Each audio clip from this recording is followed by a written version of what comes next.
سيلعب المقابلة بالقمصان باللون الأخضر، نادي العين الإماراتي بالقمصان باللون الأبيض. مواجهة تجمع بين بطل دوري أبطال آسيا نادي العين الإماراتي وفريق الرجاء الرياضي بطل البطولة الاحترافية المغربية القسم الأول. الفريق الذي كان قد الكرة إلى مكانها الآن يعطي انطلاقها. كانت الكرة وصلت لمحمد عباس، ما زال محتفظا بها هنا، قد يصل، قد ينجح في الوصول لمرمى زنيتي. إمكانية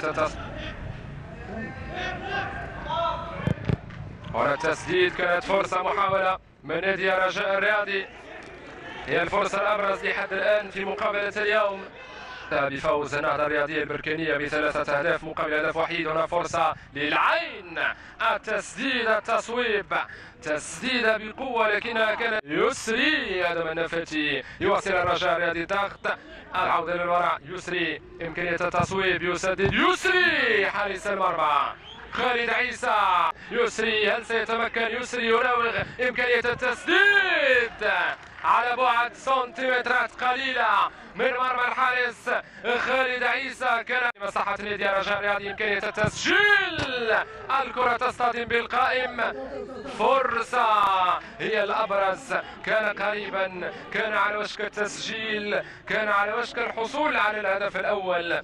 نادي فرصة لنادي العين، كرة في منطقة الجزاء، تسديد، تسديدة مرت بسلام على مرمى الحارس الرياضي. الحكم رفع الراية، الحكم رفع الراية، الهدف يلغى، الحكم رفع الراية، تسعدت لفائدة لمصلحة الرجاء الرياضي. محاولة المرور، إمكانية التصويب، كرة في وسط الملعب، تمريرة طويلة، البحث عن لاباكوجو، خروج أنس هو لمصلحة الرجاء الرياضي. التصويب من المملكة المغربية، هنا فرصة، بولكسوت يفضل المرور، تسديدة خارج الملعب،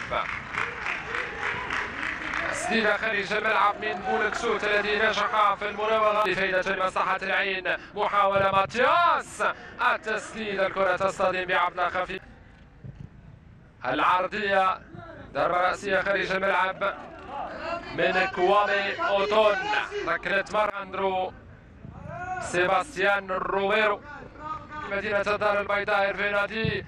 التصويب من الإفواريف، نوفل السرهوني، محاولة اختراق الدفاع، اسقاط نوفل السرهوني، الحكم يعلن عن ركنية، المطالبة بركلة جزاء.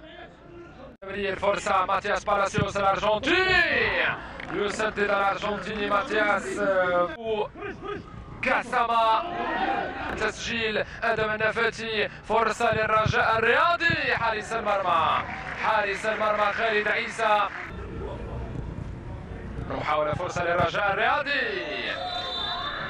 كان متسللا، الكره كانت متجهه نحو